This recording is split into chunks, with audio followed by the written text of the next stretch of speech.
Hey all Performance Lab fans, this is Morey Croson. We're giving away free online breakdowns to all of our subscribers. In order to enter the drawing, just click the like button below, subscribe, and comment my online breakdown. Enjoy the rest of the video.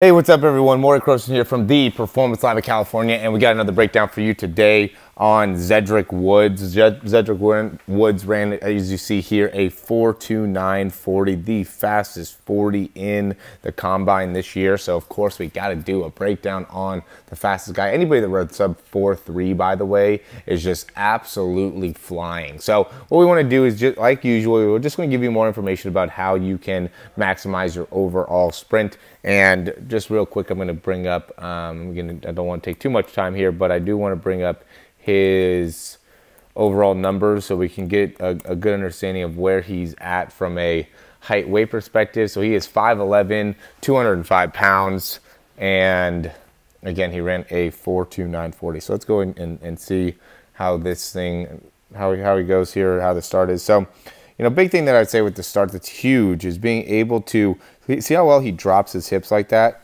And then because he drops his hips there, now he can really allow his knee bend to happen and his ankle bend to make it so now he's going to be able to get a lot of extension within that down leg. It also makes it so he can get a lot of knee drive. Okay, so see first how he drops those hips down, and then after he drops those hips down, now it's all about knee drive and creating that extension. And then what's important is notice he touches the ground at about 34.25. I know I've been very, very into the numbers lately, but I think that's going to be the best way for you to actually get success in your actual sprint. And he pushes back off at about probably 34.4142. So he's at about 0.16 in that original step, which is really good. Second step is about 34.46. And he pushes back off at about 34.63. So again, he's really good. This is about 0.17 in those original steps. So really, really quick with each one of those in terms of how fast he's able to get going. Now, also look at that left leg transition time. So he pushes off at 34.18. That back leg is what I'm looking at here. And he touches down at 34.45. So he's at about 0.37, right? With that, yep, 0.37. With his time there, 38, actually 0.27, sorry. 0.27 with that transition time, which as you get going faster, we'll get more into what that is. Now, and that's what ends up, I think, being really, really good for him is his overall transition time. So really good job being able to get everything going very, very quickly. And then also, the next thing I want to also point out, 1, 2, 3, 4, 5, 6, about 7 steps. About 7 steps, he was about 11 yards. Okay, so that's how many steps it takes him to get there. And the reason I just want to give you the numbers is so then you guys could set this up at your house. Okay, and right now we have this whole combine program that we have going out where we're helping you with the 5, 10, 5, the 40, the vertical jump, the med ball toss. And I think this could be something that helps you out as well. Something that we could put in there that you could utilize to help you get faster. But if you don't have the right technique, if you don't know exactly what you need to work on, then there's no way that you're going to be able to make any improvements. So the idea here is to be able to give you the actual information to be able to improve your actual sprint. If you just think you're going to be able to show up here and just be able to run a good 40 without actually working on your mechanics, then it's just not going to end up happening. You have to be able to understand what are the key things you got to be able to do in order to run fast.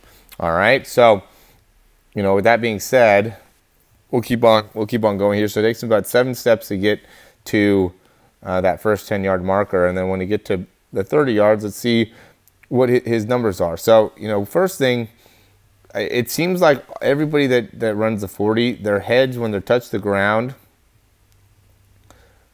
right about there, a lot of times I say, at least with the Olympic guys, it seems like they're much more kind of straight with the middle of the heel going right even with the ear. But then with NFL guys, it seems like there's a little bit more of kind of that angle going on, so their head's a little bit more forward, and that's just because they don't have to maintain the top end speed as much. They just have to kind of, you know, just get to their top end speed as fast as they can. So a lot of their overall momentum is taking them forward, and they just maintain that. Okay, but what's hard with that is you got to be able to continue to get good knee drive even though you have more of your weight going forward. A lot of times when you have more of your weight going forward, you spend a lot of time pushing off back here, which then limits your ability to drive your knee back forward and through. So even though if you have your weight forward like that, you still got to be able to create the right amount of knee drive and not allow that foot to get stuck too far back behind you, which is really just looking at your transition phase numbers. And your transition phase numbers should probably be at about 0.31 to about 0.33,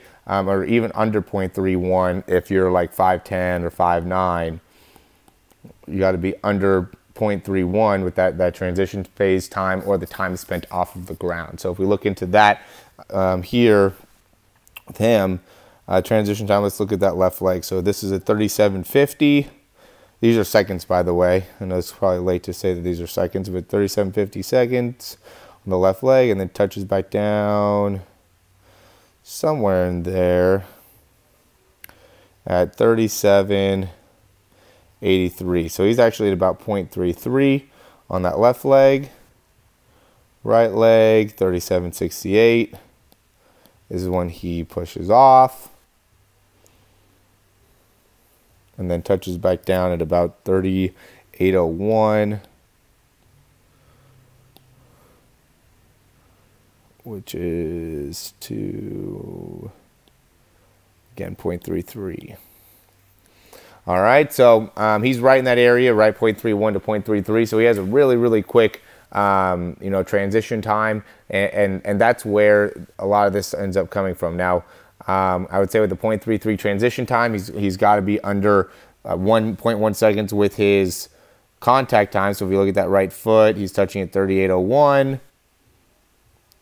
and he's back off by 38.11. So 38.0, that's 01, and then back off by 38.11. So he's probably got like a 0.98 contact time. So he's right under 0.1, or I mean, you could even say he's right at 0.1, right? The big thing is that you got to get to that 0.1 foot contact time, and also have the transition time, you know, 0.3, really 0.31 to 0.33 in order to be able to maximize your performance.